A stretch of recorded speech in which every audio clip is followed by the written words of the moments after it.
Hey everyone, Michael O'Brien here, and today we're going to be taking a look at the false riffle shuffle.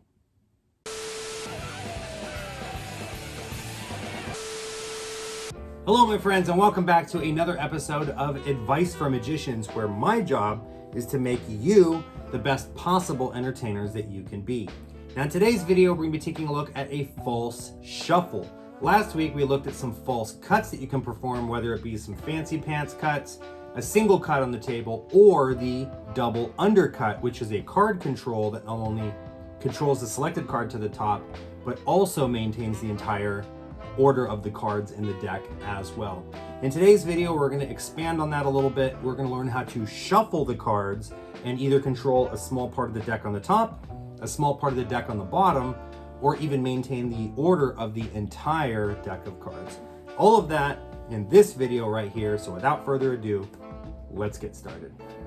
All right, so let's just say I wanted to shuffle the cards just like this, right? And perform a cut.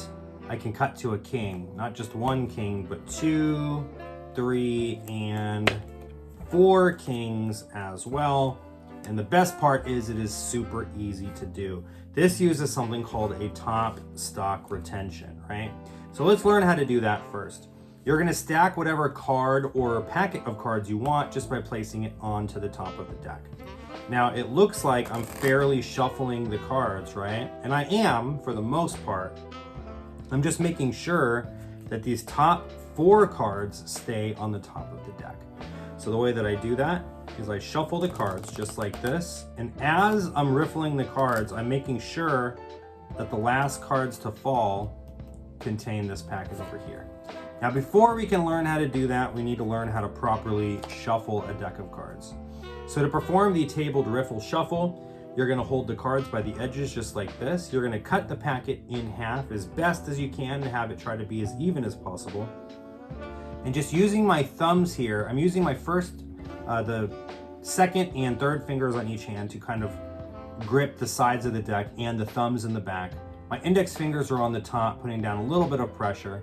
And all I'm doing is riffling up the backs of the cards with my thumbs, just like this, right? While I'm doing that, I am angling the deck a little bit so that the corners are gonna overlap as I do this. From there, I'm going to push everything together, right? And I can use these fingers. This looks really cool, by the way, when you learn how to do this, to square up the cards. And all I'm doing is I'm putting my thumbs together in the back of the deck. I'm bringing my index fingers to the top, and I'm just gonna go like this, right? So I put my thumbs together in the back, my index fingers at the top, and I'm going to square up the cards just like this. And that looks really cool. So let's look at that one more time. Shuffle, press the cards together, and square. Now, let's put our stack onto the top of the deck. We're gonna do the exact same thing, just make sure that the last 4 or so cards on the right-hand packet are the last ones to fall when we're doing our riffle shuffle.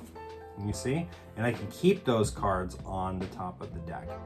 From here, if you want, you can perform your double undercut, right? We can do it again, just like this, right? Maybe perform a false cut or whatever cuts you like to do. I already taught a couple of these in another video, and then you can reveal the card on the top of the deck. And you can do this one by one too. So let's just say you wanted to say, yeah, watch, we'll shuffle right to the 4 kings, right? So there's one right there, just like this, and a cut. There is king number 1. Don't worry, watch, we'll do it again just like this.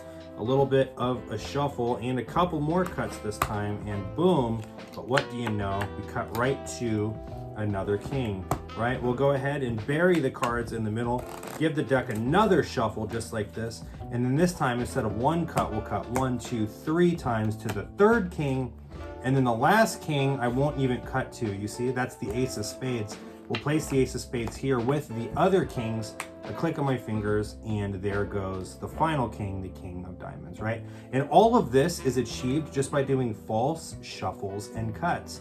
These false shuffles we've already learned in other videos. We learned the double undercut, we've learned the false table cut, and in this video we're learning the false riffle shuffle, right? So the same thing can be done for the bottom of the deck, right? So I'll place those kings this time on the bottom of the deck. So now I'm just gonna do the exact opposite. I'm gonna make sure that the first 4 cards to fall from the left packet, just like this, right? And then I shuffle everything in just like this, right? And now the kings are on the bottom of the deck. Now, let's just say not only do you want to maintain the top stock, but you want to maintain the bottom stock as well. You can do both at the same time. So now the first few cards to fall are from the left packet, the last few cards to fall are from the right packet. Just like this. You can square everything up. There's 1, 2 kings on the top and 1, 2 kings on the bottom. Now let's take this even further. Let's maintain the entire order of the entire deck. Let's just say you had the stacked in your favorite memorized deck order, or maybe you have it in new deck order, like you just took it out of the box. You want to do a bunch of these shuffles. You want to cut to the 4 kings, and then you want to spread these to show that the whole deck is still in order. We can do that using a false riffle shuffle, right? And that false riffle shuffle looks just like this, right? Just another cut, and there goes the 4 kings. And if this was stacked, everything would stay in order. So how do we do this now? This is going to be a very interesting thing because you have to have confidence. You have to just go for it. If you draw too much attention to what you're doing, people might see what's going on. I recommend trying to learn to do this without looking at the cards so you can make eye contact with people when you perform it. But basically what we're doing is we are riffling the cards, right? Just like we normally do, only we're not letting the cards weave together. Instead, what we're going to do, if I show you at this kind of side angle here, when we riffle the deck, I'm going to riffle the cards, but I'm going to riffle this entire thing on top of this thing, right? So the entire right hand packet is just going to go on top of the left hand packet. And then when you square up the cards, it looks like you've done the shuffle. Watch, I'll do it again. Just like this. You see? You see how it looks like I'm kind of shuffling the cards, right? But in reality, not only are the top, whoops, something happened there. I lost the queen. There it goes. Mixed the queen up in there. Not only are the top cards maintaining order, not only the bottom cards maintaining order, but the entire deck, nothing moves. So watch, we'll break that down one more time, just like this. When I go to shuffle the cards, I don't know if you can, it's easy to see, but like, look, nothing happens. I'm literally just doing this, right? But if I riffle both at the same time, and I kind of cover everything with my fingers, you see how my fingers are kind of covering so that they can't, from this angle, you shouldn't be able to see exactly what's going on, all right? You see how my fingers are kind of covering it as I do this? From this angle, you're golden, because it really looks like you're shuffling the packets together. But again, of course, nothing is getting shuffled, right? This is just an example of a false riffle shuffle. And then again, you can start going into your running cuts. You can produce your 4 kings, and you can show the whole deck is in order. But that is just some ways to perform some really cool false riffle shuffles. Now, the thing that I love about this is that the sky is the limit when it comes to what you can and cannot do with this. Get as creative as you want. Right now, you just saw a very basic sort of gambling demonstration where you can deal yourself the 4 aces, or you could stack it so that you deal yourself maybe a winning poker hand, like a full house or a royal flush, or whatever you want. Add some of those false cuts and false mixes into the mix that we learned in other videos, and then combine it with the false riffle shuffles. If you're not worried about maintaining the order of the entire deck, you don't have to worry about that. Just as long as you can control that top part of the deck, you can still do some really cool stuff with it.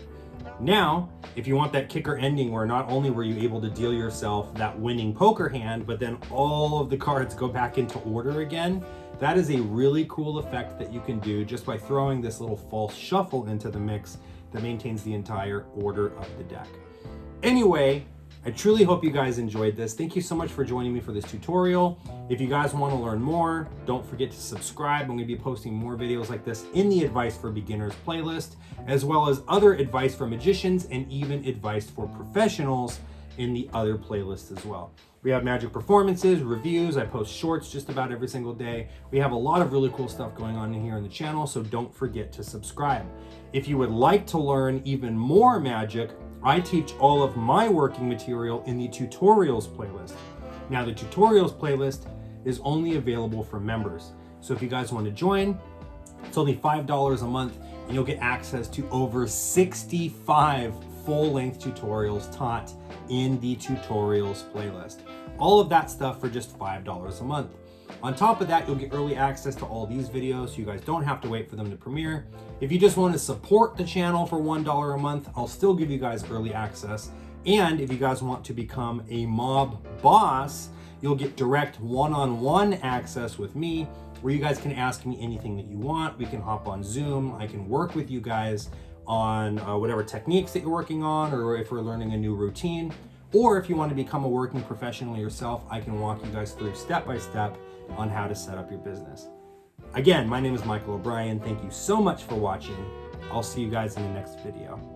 Take care.